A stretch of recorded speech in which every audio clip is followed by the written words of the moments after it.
ভয়ঙ্কর তথ্য, তলে তলে বাংলা ভাঙার ষড়যন্ত্র চলছিল। পশ্চিমবঙ্গে কি বাংলাদেশ বানানোর ষড়যন্ত্র করা হচ্ছিল? তা যদি না হবে তাহলে বাংলায় অশোক স্তম্ভের বদলে আলাদা লোগোর দরকার হলো কেন? এভাবে চলতে থাকলে বাংলার জন্য কি তবে আলাদা মুদ্রা, আলাদা পতাকারও দাবি উঠতো? আবার রব উঠেছিল ওরা এলে মাছ খেতে দেবে না।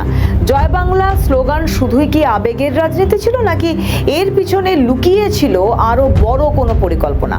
শুধু কি তাই, সারা ভারত জুড়ে বেছে বেছে বাঙালিদের ওপরে অত্যাচার করা হচ্ছে। বাংলা পক্ষের তরফে ন্যারেটিভ তৈরি করা হয়েছিল। বাংলা থেকে বিহারি, গুজরাটি হটাও বলে যে স্লোগানগুলো উঠেছিল, সব কি এমনি এমনি, নাকি এর পিছনে রয়েছে ষড়যন্ত্র?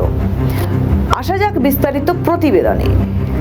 প্রত্যেকেই জানি যে ভারতবর্ষের সরকারি সিম্বল অশোক স্তম্ভ। রাজ্য সরকার তার প্রতিটা অফিসিয়াল নথিতে বারবার অশোক স্তম্ভকে ব্যবহার করে এসেছে। অথচ অবাক করার মতো বিষয়, পশ্চিমবঙ্গে গত 15 বছর ধরে অশোক স্তম্ভের পরিবর্তে মাঝখানে ব লেখা বিশ্ব বাংলা লোগোকে ব্যবহার করা হয়। এই লোগোটাকে ভালোভাবে খেয়াল করলে দেখা যাবে যে এই লোগোর মধ্যে গাঢ় সবুজ রঙের আধিক্য রয়েছে। আর এই গাঢ় সবুজ রংটা মানে কি সেটা নিশ্চয়ই বলতে হবে না। শুধু তাই নয়, খুব সুচতুরভাবে এটাকে বিশ্ব বাংলা বলা হলো। এখানেই কিন্তু থেমে থাকলো না। এই লোগোটিকে বিখ্যাত করার জন্য স্কুল, কলেজ, সরকারি নথি, চিঠি, বই সমস্ত জায়গায় ব্যবহার শুরু হলো। শুধু তাই নয়, প্রতিটা শহরে ফুটবল খেলার ভঙ্গিতে দুটো পা এবং তার উপরে একটা পৃথিবী রেখে সেই পৃথিবীর উপরে এই লোগোটাকে বসিয়ে দেওয়া হতো।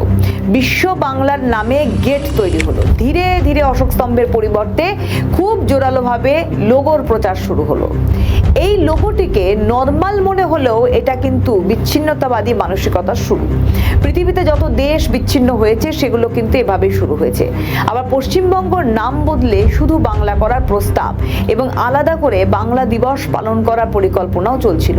বিষয়টা নিশ্চয়ই বোঝা যাচ্ছে যে শুধু তাই নয়, বাংলা নামটিকে আরো বেশি গুরুত্বের সঙ্গে ব্যবহার করবার জন্য কেন্দ্রীয় প্রকল্পগুলোর নাম বদল করা হচ্ছিল।